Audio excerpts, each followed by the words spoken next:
quiet town of Belinsky, Russia, there was a secret that was lurking beneath the town. This secret was that they had a cannibal on the loose. His terror reigned for 3 years, from 2009 to 2012. There was 9 victims that were found, of whom were all male. They all had either missing heart, lungs, kidneys, or liver, and in some cases, the victims were missing them all. So, who is behind these terrifying cases, and who is the cannibal? Stay with me to find out. The town of Belinsky is a small town with only 8,000 residents, and the closest bigger town or small city is approximately 100 miles away.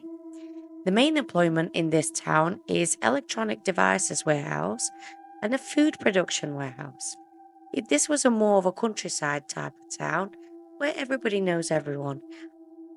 So it was small, close community, everybody knows everyone.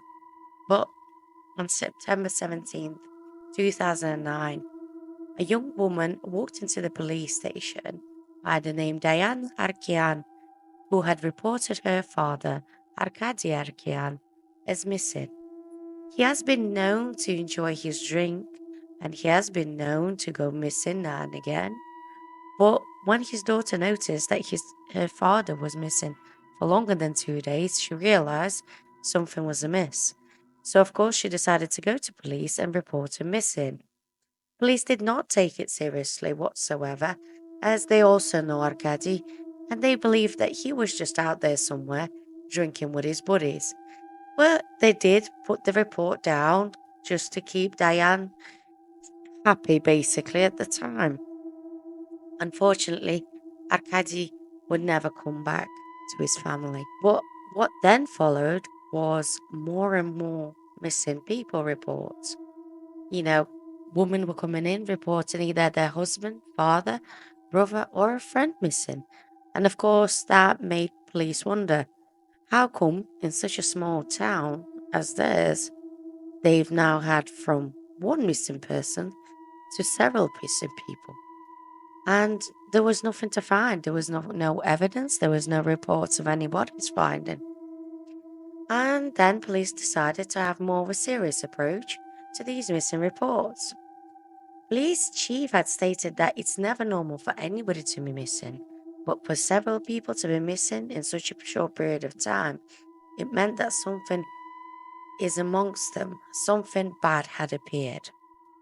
In his victim list, there were Vladimir Berezovsky, Alexei Kutuzov, Lev Andreev, Yevgeny Marsharov, and those were the men that were missing on the list at the time. All of these men had been known to enjoy their drink, and they were always seen in a town park having drinks with their friends. Police believed that at the time that with these 4 men missing, they could solve the case without anyone's help, despite the fact that they were actually lacking expertise in serial missing persons case. And as it was, it was very common in small towns to not have such a expertise or knowledge about these things, as it wasn't common thing to happen. What they did was they managed to have several interviews and investigations into local drug addicts. And they also interviewed young thugs and anyone involved in anything sinister that to them. Like they believed that this person could go from, I don't know, from being a daylight robbery to, maybe possibly kidnapping and murdering someone. And that's what they believe had happened to these missing men. But there was no traces and any evidence to be found just yet. And then in 2010, in different parts of Belinsk, there were 3 bodies discovered in a very short period of time. So they were kind of found at kind of very similar time, basically, by different police officers. And they were not in the grave. They were not hidden somewhere where you would have not have noticed. they were generally just dumped, and but they were not hid whatsoever. As if you basically the murderer were just showing off, like he was not bothered. All the bodies were dismembered and they were missing some internal organs. Some, of course, as like I've said, they were missing a heart, liver, kidneys, or lungs. And some of them had a couple of organs missing at the same time. And their bodies were just basically scattered a bit as well around the place. But of course, nonetheless, this did not make any matters easier. But identities of these men are as follow: Yevgeny Marshirov, Lev Andreev, and Alexei Kutuzov. Police did believe that whoever was responsible for these crimes was a psychologically disturbed individual. And when the victims have been identified, there were eyewitnesses that came forward and said that the day before Alexei Kutuzov went missing, he was hanging around with Alexander Zhuplov, who was mentally disabled from birth. And police realized that Zhuplov lived close by where all three bodies have been found, and he was brought in by the police to the station for questioning. Zhuplov had confessed to the killings of these men, and he had told them the details of dismemberment of the bodies, and of course that made the case to be open and shut in the eyes of the law. As when it went to court, Zhuplov was sentenced to a mental institution for criminally insane, and he was forced to undergo treatment for the rest of his life. But when this information went public, and of course it made the news and the newspapers, people did not believe that Zhuplov was the real killer, as he is known to be easily manipulated, especially when he's fed information. So he was suspected by everyone in the community that he was threatened and given all the information to make it look like he had confessed himself to these crimes, and that he was just used as a scapegoat to cover up the cases and label them as solved. And what would you know? The community was right. As the following summer of 2011, by that time there was more men that gone missing. It was as simple as somebody's gone to the shop and they were never to be seen again. Following people that had gone missing were Vladimir Turusov, Sergei Lyasin, Sergei Sukharov, and Arkady Arkian, who was one of the first to actually go missing. So, this is where the police were really overwhelmed with everything. They ended up having police come from City Penza, which we already said was the closest one to them, which was 100 miles away, approximately, to help police investigate better and give them more of a hands on people who had dealt with murders and kidnapping and, a general mass crime unit. What they did is they started to go from house to house on the streets, but mainly focused on the people with mental disabilities, as they believed that the only someone with a mental disability would be so cruel and would be so disturbed to commit such crimes. And how wrong were they? Since, of course, that led nothing to no one because it wasn't anyone with any mentally ill at all. Well, in a way. They decided to change their tactic and they decided to think, do you know what? It must be a drifter. They just went from one group of people that they believed to another. And of course, that led to nothing as well, as everybody who was just a drifter and passing by was either not around for any of these crimes and the times, or they had an alibi to basically say where they've been and what they were doing, and they had eyewitnesses. And of course, they thought, well, we actually probably have a wrong man in our thing as well, because you know they've already had a man behind the bars, and they didn't want to admit the fact that he wasn't behind any of the murders he was sentenced down for. One of the things they couldn't understand, though, was who the killer was targeting, as they were all from different walks of life. Some were beggars and homeless, some were just street alcoholics, and some were working class men. They all seemed to have enjoyed their drink, and that was just one and only thing that they could put together from all these victims. Police even went undercover in a local park, which is known for, everybody to hang out in and have a drink, pretending to be drunks, and they constantly surveyed the park, but nothing happened. Nobody ever approached them. Nobody ever said anything to them. So they were at a loss. So whoever this person was avoiding police very successfully. But luck would have it, then in January 2012, there was a phone call from a general store owner to report that he had been robbed of around £50, few knives, and some screwdrivers. So police decided to go out and have a look around in the cafes to see if anybody who's a bit too drunk decided to get themselves a bit more spending money. And that's where they found a young man by the name Aleksandr Bychkov. He was 23 years old, very drunk at the cafe, and when they took him in, they found out that he worked at a local car wash and he was a college dropout. When he was brought into the station, Alexander admitted to the robbery straight away. But when police were looking through his personal items that was handed in at the beginning, they had noticed that there was also a knife that was stained with blood.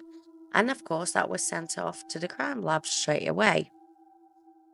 But Bychkov decided that he's going to talk more than what they were asking him. He had a proposition to the officers, and he said if they spoke to him respectfully, get him some food, get him his cigarettes, he will tell them everything they need to know about the murders that have happened and about the missing men that they're looking for. As Bychkov decided that he wouldn't go down to prison for a petty robbery, and he would rather admit to the actual murders that he actually did commit. Because in his eyes, he would get respect from everybody and he would be basically welcomed. And that was his logic on the matter.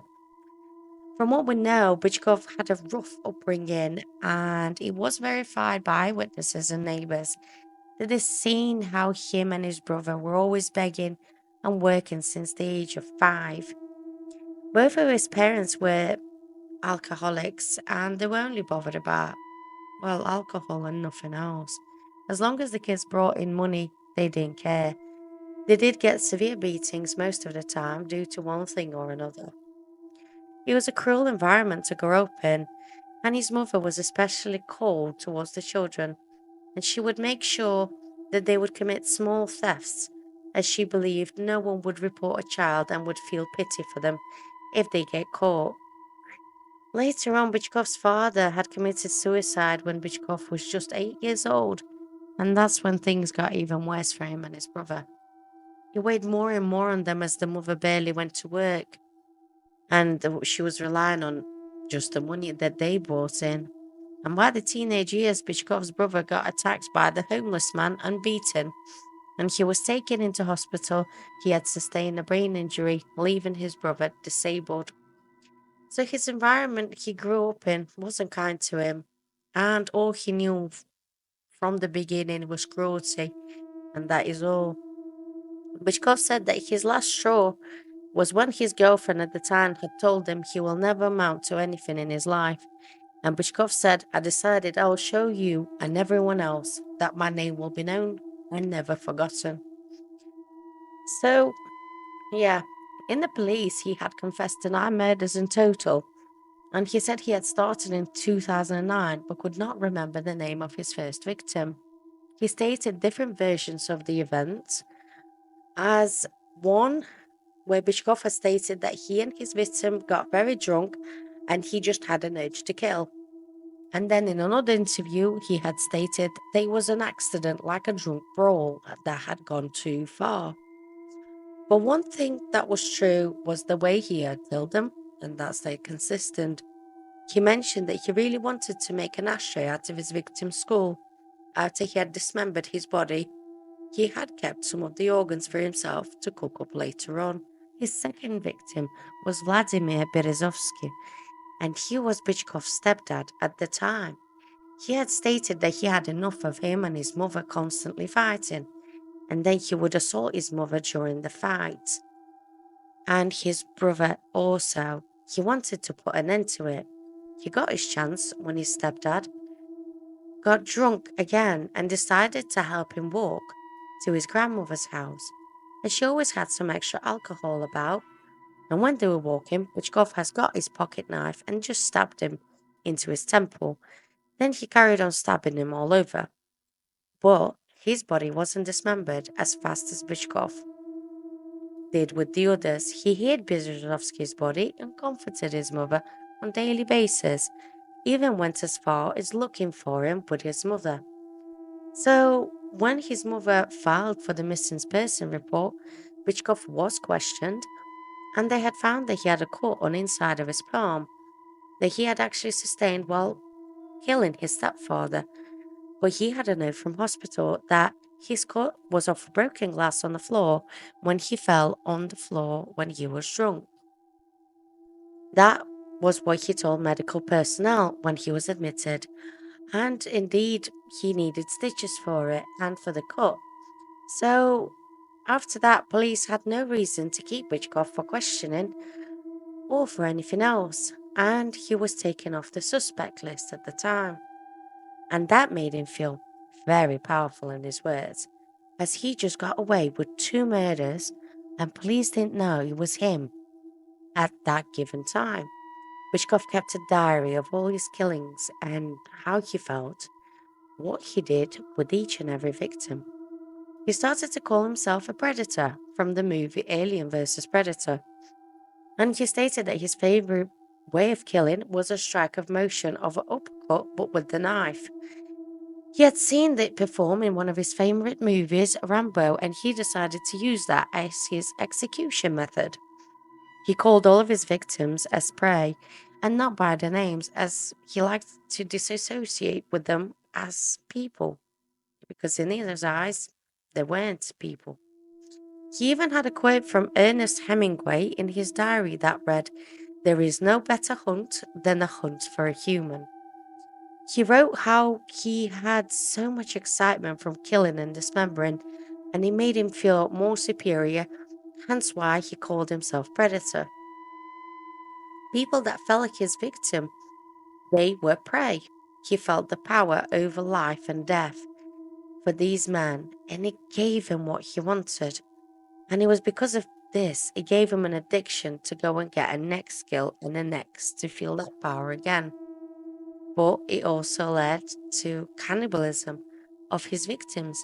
After dismembering, he decided to start to consume them to feel the full power. When he was telling police and detectives he had killed and dismembered people, he was very, very cheerful. And police said he was very happy too. He was too eager to show them everything and tell them all the details of how, why, where, and what was happening when he was killing. He stated that his prey didn't have names, they only had numbers like prey, basically referring to people as cattle when they had numbered in their ears as such or, somewhere else on their body. He clearly never seen these men as anything other than, well, another number to add to his tally of gruesome murders. Also, his decision to take in organs came to him when he was dismembering and decided that he wanted to consume the person and feel the power of what he was doing. He said some of the times he had kept their organs in the freezer and ate them at the later date as to relive his murders before going after someone else. In his diary, Bychkov had wrote, "And now I have finished my full transformation into the proper predator." Bychkov said that his murder spree was involuntary at one point and that he actually suffered with major migraines. and they only went away when he had committed the murder. So the pain of the migraines has driven him to kill, and he even thought about self deletion. But he said he always hoped that someone would just turn up to his house and take him straight to mental institution. I mean, we don't really know how much of that is actually true. Of course, because that's what he says. We don't know if he actually meant that. But of course, due to these claims, they had to investigate Bychkov and do further testing to see if there was any potential physical illness or mental health illness that was caused this violence and these sort of, any of these violent tendencies, basically. He was also seen by many psychiatrists to see if he was sane and able to stand the trial. And after all the testing, Bychkov was found sound of health, no severe mental health illness, and, well, no severe mental health illness as in that would cause such violent tendencies or violent outbursts. His fate, obviously, after all that, was between firing squad for execution or life in prison. When reporters have spoken to the victims' families, most of them wanted him to suffer for the rest of his life. So they wanted him to get a life in prison, and they just thought that death by the firing squad would just be too merciful for his crimes. And of course, later on, when the court hearing has finished, the judge had decided that he would sentence Bychkov to life in prison with no chance of parole. So, thank you for watching this. I hope you enjoyed it. Don't forget to like, subscribe, and leave a comment. Hope to see you in the next one. Thank you. Bye.